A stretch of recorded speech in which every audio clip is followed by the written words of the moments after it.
Welcome to Five or Flop, a podcast for the best and worst historical fiction has to offer. I'm your host, Grace. And I'm Erin, and each week we'll be reading a different historical fiction book to see if they're a five or a flop. Our theme this season for season 1 is reading around the world, so we're hitting 2 books per continent, and we've made our first trip around, so we're starting back at the beginning. This week we're visiting Europe again, and we're reading The Spy by Paulo Coelho. Yes, and this book takes place mostly in France, but also a bit Germany, a bit Indonesia as well. A bit the Netherlands, but for the main part of it, we're considering it France. Yes. And not to spoil too much, that's a disservice to France, and that's all I'll say for now. Yes, and we'll get into our thoughts on this one. Erin, how was your week? My week was good. I've been pretty busy with work. Nothing too exciting going on. While you were gone, I didn't have anyone to hang out with and talk about books with, so I had to fill my days with something, and what I filled it with was following the Iron Flame drama on TikTok. Have you seen this? No. Okay, so as we mentioned in our first 1 or 2 episodes, I recently was reading Fourth Wing. Yes. And I don't think I ever disclosed how I felt about it because I hadn't finished it at the time, but my disclosure is I didn't like it. If you did, that's fine. If you liked it, whatever. I didn't like it at all. I thought Grace is actually not enrolling in Dragon College anymore. I am so sorry. I thought it was poorly written. It was not my favorite. However, while you were gone, the sequel came out, the highly anticipated sequel. And, these are, 600-page books. Yeah. And Fourth Wing came out this year. I was going to say, it was recent, right? I was going to say the gap between books was very short. And so people start getting their Iron Flame special editions, and they're full of, typos. They're full of misprints. Oh, my God. There's parts where, sections of pages will be upside down. There's some where the ending was printed in the front. Holy shit. There's some where the book looks completely normal, but if you take the dust jacket off, on the spine it says Fourth Wing instead of Iron Flame. Oh my God. Yeah. So I have been eating this shit up with a spoon. That is so funny. Yeah, and honestly, I think that the fans are taking it in good stride. I think that if they like the book, they're fine. Yeah. I've seen people be like, oh, I ordered 2 copies and both of them are normal. I wanted one with a mistake in it, that is funny. But it's from a smaller publisher, and they super blew up with Fourth Wing. Yeah. So I think that They're they just not prepared. Well, I think they just sent out orders to a lot of different factories to get all the books they needed printed, and some wires got crossed, and now there's a bunch of books with different errors in them, because that's the thing. It's not one misprint in all of them. Holy shit. Yeah. So I have been following that very closely. I guess that'll date a little bit when we recorded this. Yeah, because me saying I just got back from Japan too also. We do not record these in order, and we do not record one every week. No, we record them together. We record on a regular schedule. Our schedule is determined solely by the availability of the recording studio of the DC Public Library. And how fast we can finish the books, which, spoiler, Erin finishes them way before I do, and then I get nervous that I'm being too slow. No, you just read more other books at the same time. So yeah, I know we've both been focused pretty much on catching up on books for the pod. We've been on our grind. Spoiler, at least for me, there's definitely another flop coming this season. Mm-hmm. I think, though, we have our biggest flop so far today. Yes. And that is very exciting because we've been waiting weeks to talk about this. Yes, book. we read this book, first.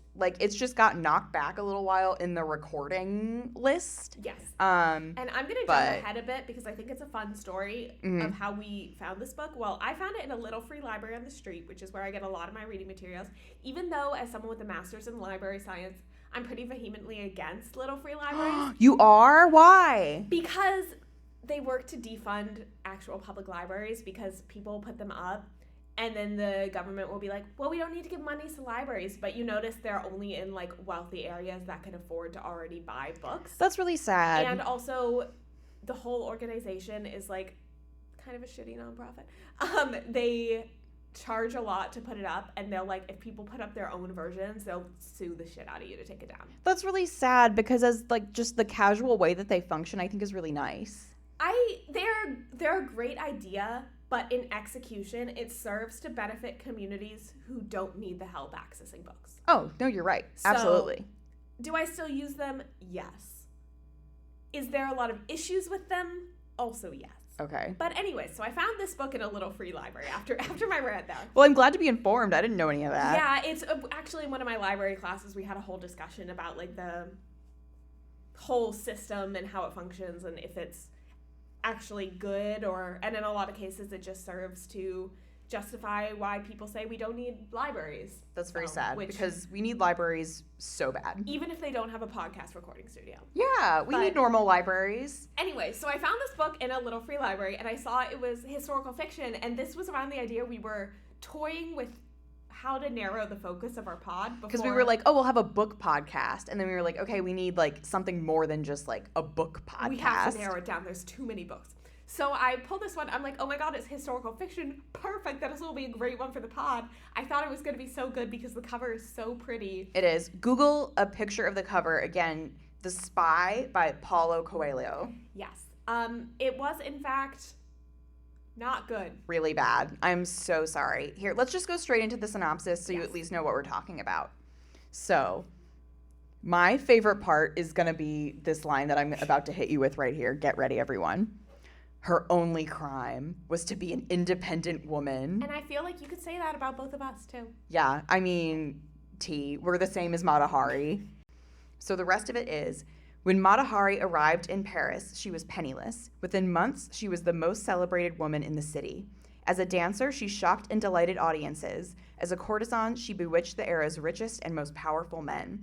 But as paranoia consumed a country at war, Mata Hari's lifestyle brought her under suspicion. In 1917, she was arrested in her hotel room at the Champs-Élysées and accused of espionage. Told in Mata Hari's voice through her final letter, The Spy is the unforgettable story of a woman who dared defy convention and who paid the ultimate price. So, I mean, in that part, great. Other than the extremely tacky first sentence, like, you're like, oh my gosh, a story of espionage and intrigue. Like, Mata Hari is very famous, and she would be a fantastic subject for a book. Unfortunately, this book is not good at all. No. And mainly its problems are that it doesn't really reflect Mata Hari as a person. I didn't really know much about her going in, and after reading this, I'm like, well, she we was still kind don't of know that fucking much. awful. Yeah. Here, which I'm sure she wasn't. Yeah. I will say probably so far this season, Paulo Coelho is our most, and I'm so sorry about his last name. The inflections in it are not like ones that I use in my, normal accent. So we're doing our best with his last name. But he is probably the most famous of any of the authors that we've read. Yeah, I would say. And he varies. He has a pretty large back catalog. I don't think he's primarily a historical fiction author. And honestly, I was writing up a little thing about describing his life, but I think the most succinct way to do it is to go with what is provided to us in the back jacket of this book. So I'm just going to read that. Paulo Coelho's life remains the primary source of inspiration for his books. You can tell that if you read The Spy. He has flirted with death, escaped madness, dallied with drugs, withstood torture, experimented with magic and alchemy, studied philosophy and religion, read voraciously, lost and recovered his faith, and experienced the pain and pleasure of love. In searching for his own place in the world, he has discovered answers for the challenges that everyone faces. He believes that within ourselves, we have the necessary strength to find our own destiny.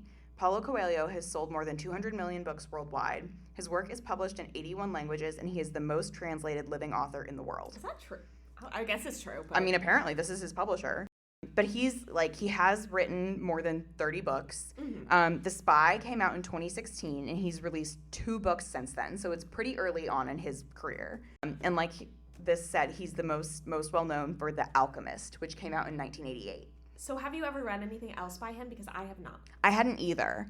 And The Alchemist is definitely the one that he is the most famous for, but he has had a few recent books that were also big hits. He wrote a book called Adultery that I remember seeing the cover of very prominently in bookstores for a really long time. But his work kind of reflects what I just read to you. He's very philosophical. He's really focused on the idea of the occult and magic, but he is still Catholic, which I think gets him into some hot water because when he's talking about all of this hippie stuff, the Catholics are like, hey, we don't like any of that. The Catholics don't like much, saying that as a Catholic. No, but if you do drugs and stuff, I think that's okay if the Catholics are like, we don't tell people to do that. So this is from Wikipedia, so it's not don't take it with a grain of salt, but I added it in because I thought this sentence was very telling for what we thought about The Spy. And the sentence is, Reviews of Coelho's later work consistently note its superficiality. Okay, interesting. And there were 3 footnotes linked to that sentence, and one of them was a review for The Spy, which we will get to later. So we 100% agree that this book is a really superficial representation of Mata Hari. And to that note, I think we should actually go in a little bit different order for this episode, which, sorry to spring that on you now, I meant to tell you earlier. If we could actually go into some of the history of Mata Hari and the historical accuracy first, I think that'll add good context for our listeners. Yeah, great idea. No, we can hop right in. The sad thing about this book, honestly, when I was researching the history of Mata Hari, because I am familiar with her, but not in detail, none of the broad strokes of this were wrong. He kind of got a lot of things correct. So Mata Hari was born Margaretha Zell in the Netherlands. And she lived kind of a quiet life there, and she was known for being stunningly beautiful.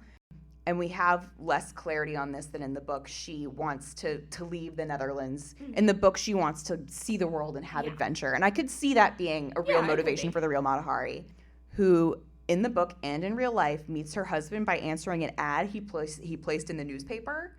And she married this man who is an army officer, and he took her off to Indonesia with him where he was stationed.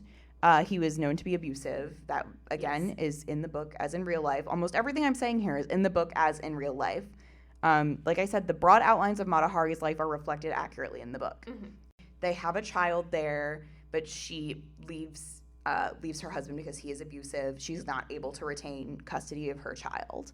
From there, she goes to France, goes to Paris, and takes what she knows from seeing dancers in Indonesia and essentially becomes a dancer in France, in Paris. And she becomes big by kind of sprinkling what at the time was called Orientalism into the style of her dances and into her costuming, because that was seen as very exotic and sexual in a way that is like very problematic now. But like, you know, of course, that's how it was.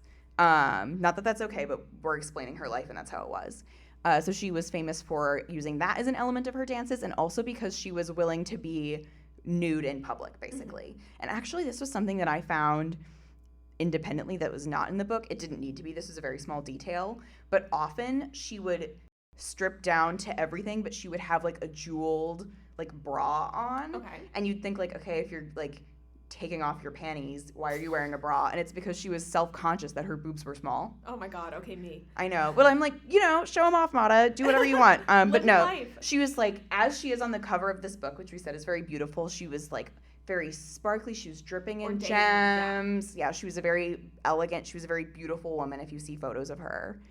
And her name that she chose, Mata Hari, means sun in Malay, in a language that they speak in Indonesia. In the book, she just makes it up, apparently. Like, it's not told why she comes up with it's not told why she comes up with that name. But, you know, if you're taking your clothes off on stage, people use pseudonyms for that. People still do that. And then the conflict of the book takes place around World War I, when France and Germany are warring against each other. And in real life, what happened is because she was a famous, beautiful woman, she had a lot of powerful lovers. These were men who weren't necessarily paying her to sleep with them, but kind of a more nebulous exchange in which everyone benefited and she gave them sex and they gave her money. It was much, you know, not a transaction, but kind of one. And the French recruited her to seduce the Crown Prince of Germany. So they actually recruited her into intelligence first. And it was noted from what I found that they were doing this hoping that he had information for them, but he really didn't have that much information that would have been valuable to French forces at the time. Yes. The French weren't really winning the war, but they weren't losing it either. It was very kind of even-handed between them and the Germans. But Mata Hari did go off to Germany to try and make her connections. And then she was basically also offered to work in German intelligence. She asked for money. They gave it to her. And she didn't really give them much information. She was a very poor spy for them.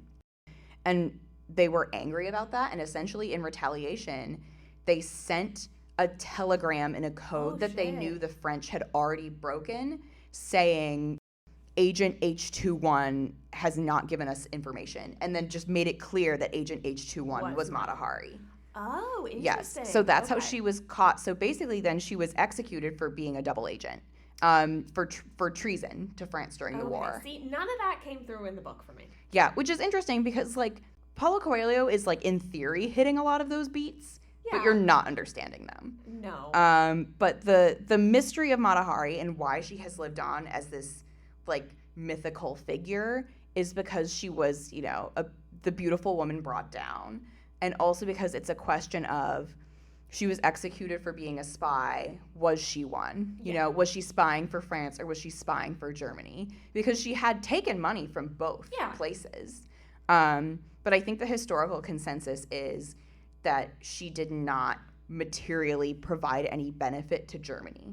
And that she didn't really do it for France either, but that's not a crime. The crime is what she ostensibly was doing for Germany. Yeah. It's not a crime to be a bad spy. So she was executed by firing squad. And this was some beef I had with the book at the very beginning of the book. Erin, maybe you don't remember this, so I will show you. There is a photo of Mata Hari standing in a field in front of a firing squad. You're presented with this photo, and that's it. And I was like, oh my God, is there a photo of, like, Mata Hari being executed? It's a still from a movie about her.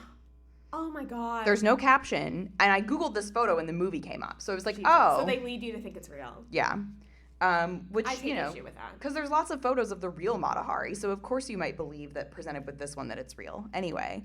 And this is a little snippet that didn't come up in the text of the book, but came up in the author's note at the end. Apparently, it was habit at the time, if you were executed by the French government, they would cut off your head and keep it. Oh. They did that to everybody, apparently, not just to Mata Hari. But Mata Hari's head has been stolen, and no one knows where it is. Which, if you are good listeners, know where it is. Yeah. Please turn it in.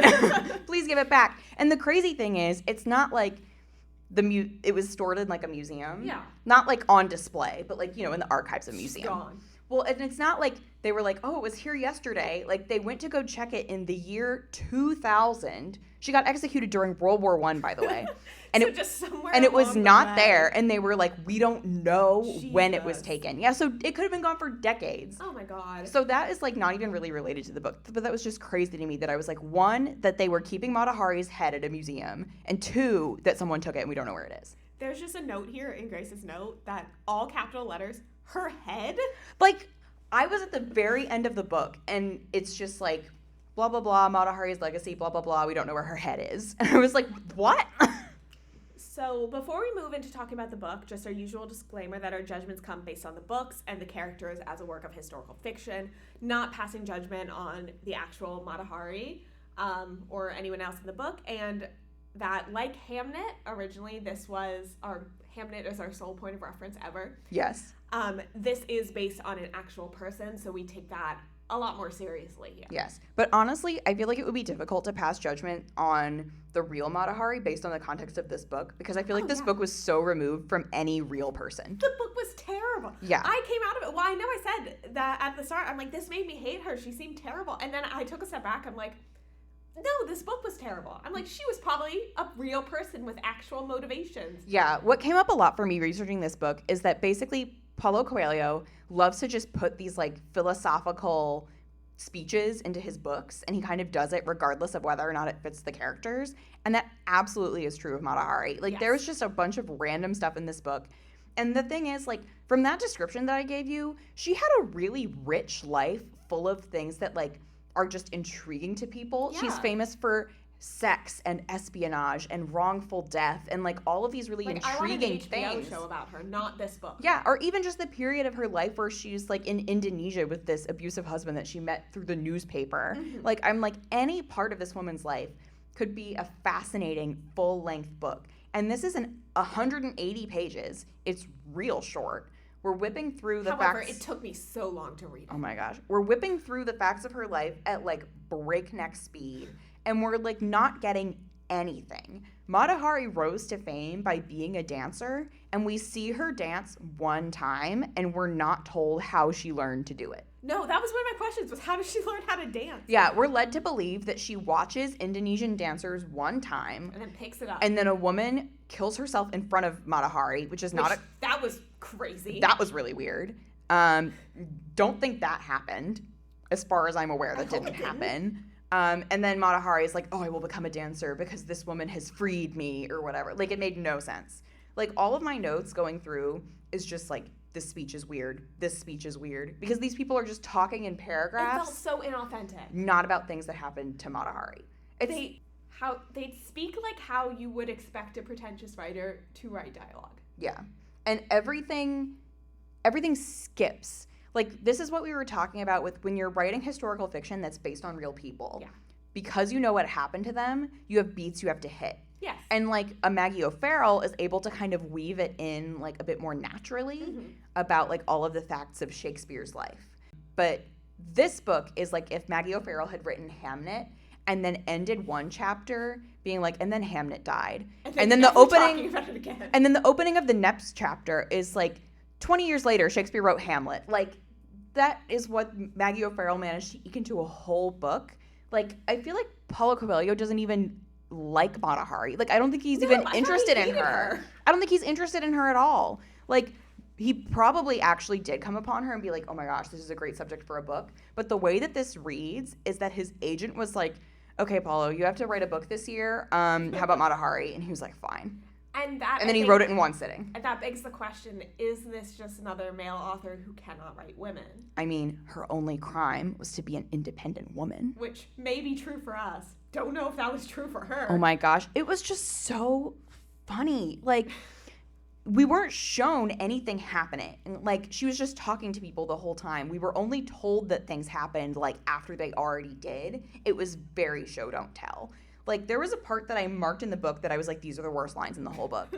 It's during the part where she is, like, being a double agent, quote unquote. And someone asks her, why are you being followed? And she says, because I am beautiful, seductive, and famous. That literally sounds like something I would tweet. Like, imagine referring to yourself out loud as seductive. That is not something people say. It's crazy. No, he doesn't know how to write women at all. She came across as so vain and unlikable, which I can't imagine Mata Hari was. At least, maybe she was. Maybe not to this extent. No. Well, and she was one-dimensional. Yeah. That's the thing. In real life, Mata Hari was a woman who, like, moved from country to country. She had an abusive husband. She had a child whose custody she was trying to gain back, who she was unable to gain back because she was a nude dancer. She was executed wrongfully, as history has kind of decided that, like, she was executed because she made a good public scapegoat for France. Because she was already famous, and she was, like I said, a beautiful woman brought down. But we get none of her dance. We don't get any of her fame. We don't get any time with her lovers. At the very end of the book, there's a brief mention of her having a Russian boyfriend who was blind. And something about the detail that he was blind, I was like, that's a real person. That is a real person. That tracks. He's mentioned, I think, for like one sentence, and then that's it. And in real life, whoever this man was like the love of Mata Hari's life. And as I was a side character. Yeah, like as I was reading it, I was like, I can tell that this person is important and that Paulo Coelho is not going to cover them at all. Oh, yeah. Because the way that this book works is the intro is like a couple of pages and it's showing you Mata Hari's execution so that you know she's going to be executed. And then I would say the bulk of the book, like 3/4 of it, is Mata Hari telling her life story to her lawyer who's trying to get her pardoned. It makes no sense why she's telling her whole story to her lawyer.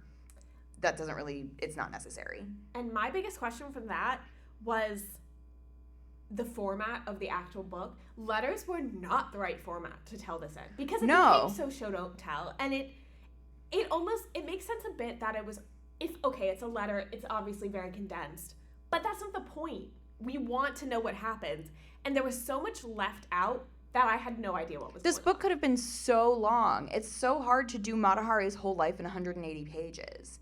And then the last, like, fifth of the book maybe is the lawyer and that was even writing worse. to her. Yeah, and it was so weird because he was like, I thought you were guilty and now I have condemned you to death, like, blah, blah, blah. But I loved you all along. I was so confused by that. It made no sense at all. The very last, here, I'm finding it again. The very last line of the book is from the perspective of the lawyer. So be it. Go with God, my beloved. Like what? She didn't even like him.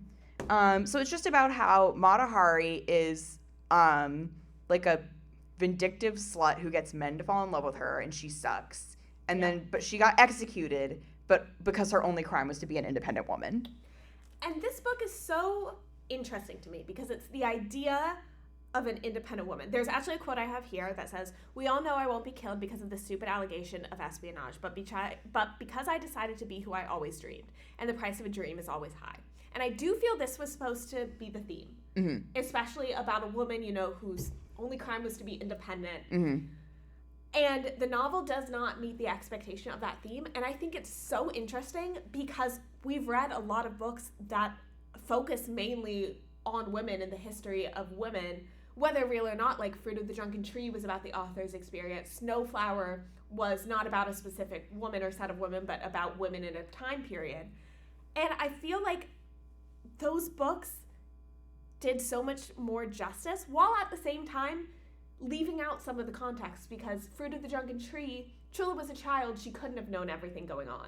Snowflower, the women were so separated and siloed in society that they weren't able to know everything going on. But in this, the context is just willfully not there on the part of the author. Yeah, he's reducing it down to something much simpler than what it is, which is a big disservice to the story, and honestly kind of makes it a soap opera. Yeah. Like, there's one point where this woman who we never see again is like, "Mata, never fall in love, never give your heart to a man." And it's like very like, okay, this is like a very stock speech. It's very much like your friend just got ghosted and she's drunk in the club telling you to never trust a man. It was exactly like that. Like, it didn't give any nuance to, like, clearly the real Mata Hari made some poor decisions. Like, none of what she did should have led to her execution. No. But in that political climate, like, asking money for the Germans, like, what hubris led her to do that? What lack of knowledge led her to do that? Like, those are interesting questions to explore. How what she did spiraled out of control so rapidly. This wasn't even really an examination of Mata Hari's, like, of the political climate that surrounded her. Yeah. Like, there was a little bit of attempt to do that. There was some multiple references to this thing called the Dreyfus Affair. Yes. And Paulo Coelho was really trying to draw the connection between that and Mata Hari. And that was a good idea. Was not executed. It wasn't executed well enough. It wasn't terrible. Like, given the context of everything else, like, we've been really ripping into this book and we're not done.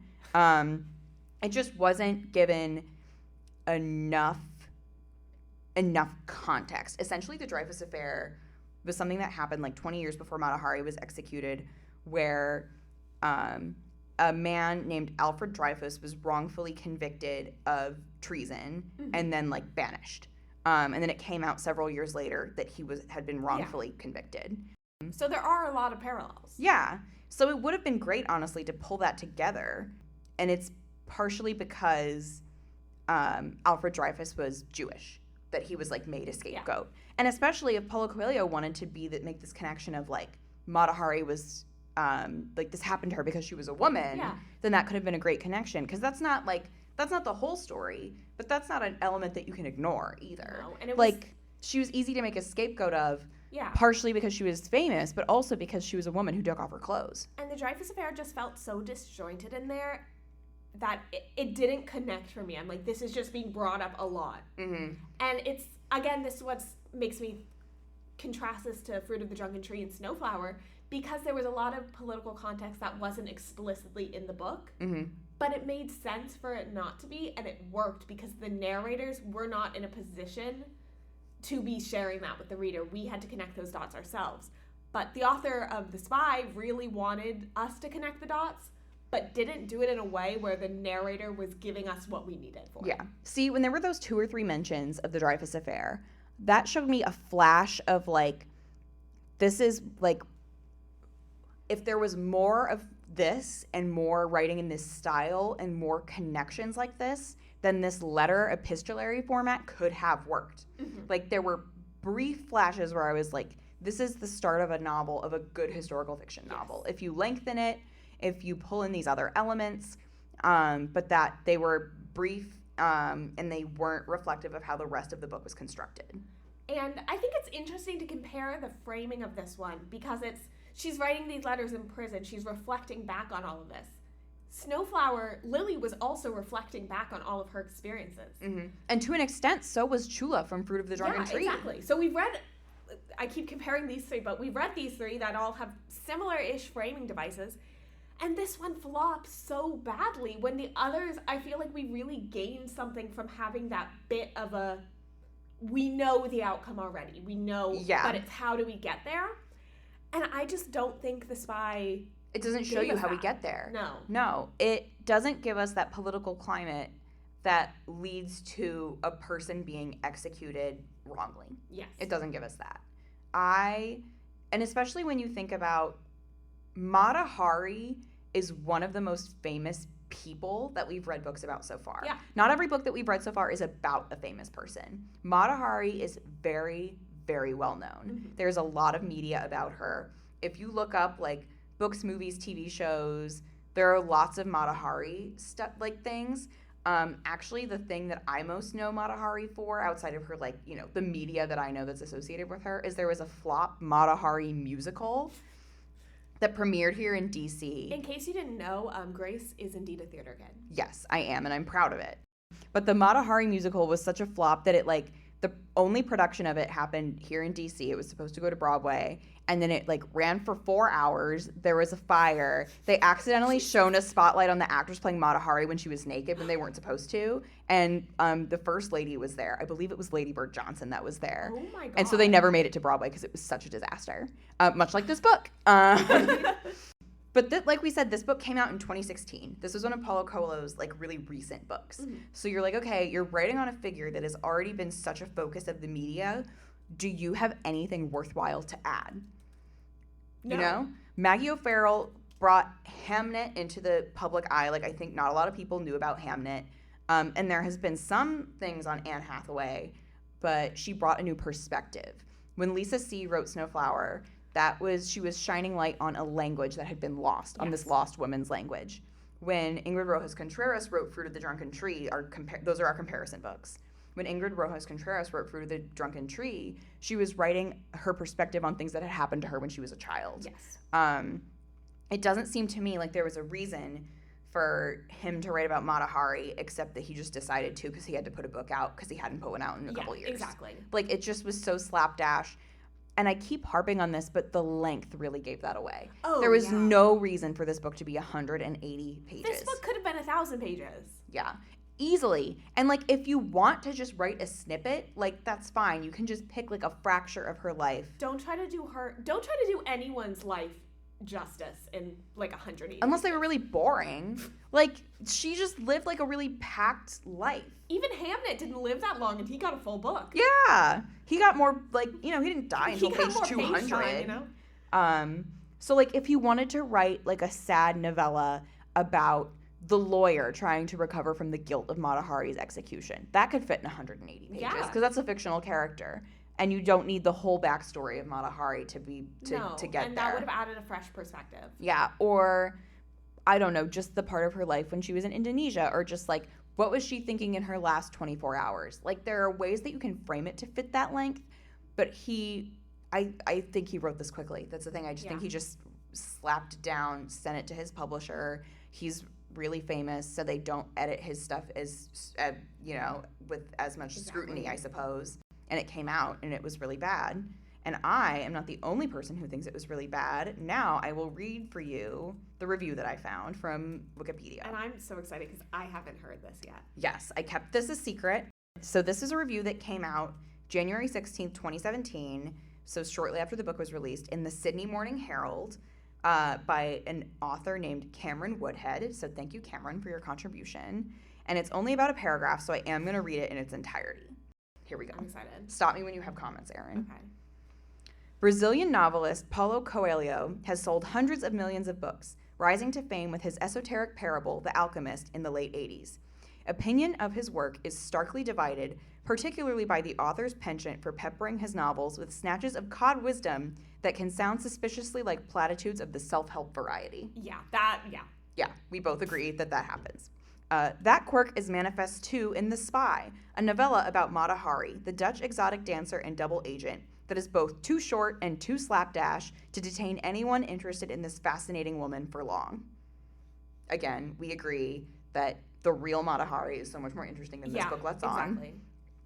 Nor does Coelho mind the psyche of his subject with any conviction. You are better off reading a biography. Yeah, a biography would have been more enjoyable. Yes, and Cameron goes on to say to recommend to us Pat Shipman's excellent Femme Fatale, Love, Lies, and the Unknown Life of Mata Hari. So if you would like to read about Mata Hari, we recommend Pat Shipman's memoir, or Pat Shipman's biography, as recommended to us by Cameron Woodhead of the Sydney Morning Herald. Okay, see, I actually want to check that out because I was more interested in the history section you shared on this podcast than I was the entire book. Mm-hmm. See, and like, I don't even want to say that this is a unique situation to like go so surface level on this, because in preparation for like doing research for this episode, I started a documentary about Mata Hari. It wasn't like a full-length one. It was like one of those hour-long TV documentaries. But, you know. Yeah, exactly. Journalism is journalism. And I got maybe 15 minutes of the way through it, but they just kept talking. Like, they kept using the word sexy. Like, and I get that you have to talk about that as part of the narrative, 100%. Yeah. Like, her whole appeal, her fame hinged on her sex appeal. But the frequency with which they were doing it and the way that they fixated on it, I was like, oh, they're just trying to be salacious. Yeah. Like, much like Paulo Coelho is just, like, using the veneer of this story, which is very melodramatic, to not come to any, like, more in-depth conclusions, which are could so easily be reached. And that's the heartbreaking thing, is that this is a swing and a miss on, like, an easy A. Like, a book about Mata Hari could be so good easily, because her story naturally is really good. Oh, it's naturally interesting. And this is just so sad that you still see stuff coming out in 2016, coming out recently. I think of the same thing with a new Marilyn Monroe movie that came out that just focuses on like a sex icon, which is what this kind of does. And it takes these fascinating women and it boils them down to just the bare minimum, what's going to sell a ticket, what's going to sell a book. And it falls so flat. And people's criticism about that movie is kind of the same with this book, which is like, she was such an interesting person, and they made up stuff that didn't happen to her to put in the movie. Yeah. Yeah, that flop. Good connection there. Yeah, so I think superficial, as we started the episode with, is the perfect way to describe this, unfortunately. Yeah.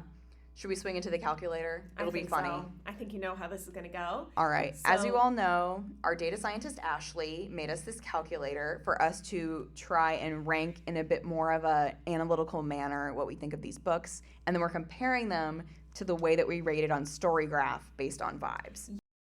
I'll get us started today. So the 5 categories are historical accuracy, vibes, so just whether we personally resonated with this or not, prose, originality, and characters. Now, as I'm sure you can guess, our rankings for this one, pretty low. Quite low. Historical accuracy, I put it as a 1 because even though you gave us a good description of how, in the broad strokes, nothing's really wrong, I was so confused, and I feel like so many important elements of her life were left out that, to me, the historical accuracy just wasn't there. Yeah, it wasn't used in the proper way. No. And then for vibes, gave it a 1, hated it. Prose 2, because there were some good sections. For the most part, I didn't like the prose, but it was okay. Originality also 2, just because I haven't read anything about Mata Hari. I think there's a lot of other directions he could have taken this book and just didn't. And characters 1, because the only real character we got any sense of was Mata Hari, and she was painted as vain and completely unlikable. So yeah. And what does that average out to, Erin? Averages out to a 1.4, and I gave it a 1 on StoryGraph. There you go. Mine, historical accuracy, I gave it a 2, again, because, like, not a lot was wrong, but it was not utilized correctly, and it was confusing to read. Vibes, 1, prose, 2. Clearly, Paulo Coelho knows how to write at least a little. He just doesn't know how to separate his very distinct writing style from his subject, and that was the problem here. Originality, 2. It's very sad because, like, a book about Mata Hari, again, is a great idea, but he just wasn't able to pull it off. And characters, 1, for the same reasons. They were all caricatures. So that's an average of 1.6. And I think on StoryGraph I gave this a 2, which honestly is maybe a bit generous. Maybe more like a 1.5. So I think we know what our rating is. Flop. Official flop. We don't even have to consider a fine or even a forbid 5. This book is a flop, resoundingly. Paulo, if you want to come on the podcast and fight us and defend your honor, please, we invite you here. If you'd rather we just read The Alchemist, then I am that's interested fine. in reading The Alchemist because I have heard very good things about that. Yeah. But honestly, I don't know if I'll read another one of his books. Like, yeah, I don't know this if I is want like to. probably not a good one to start with. Like, I'm sure he has better ones, but you know, I'm not that interested. This was the one we found in the little free library, so. So fate has brought us to it. All right, so next week we're going to be reading The Henna Artist by Alka Joshi. I hope I'm pronouncing that correctly. If not, I'll correct myself in time for the next episode. Yes, and a lot of you have read that, I think, because I believe it's part of Reese's book club. Ooh, okay. Yes, so hopefully a lot of you have read it and are excited for us to talk about it. And if you have other books you've read you think we should read, we have a recommendation form in the bio of our social profiles, which will all be found at fiverflop_pod. So if you have any ideas for what we should read on any of our upcoming seasons, please let us know. And if you want to email us, you can reach us at fiverfloppodcast@gmail.com. And until then, happy reading.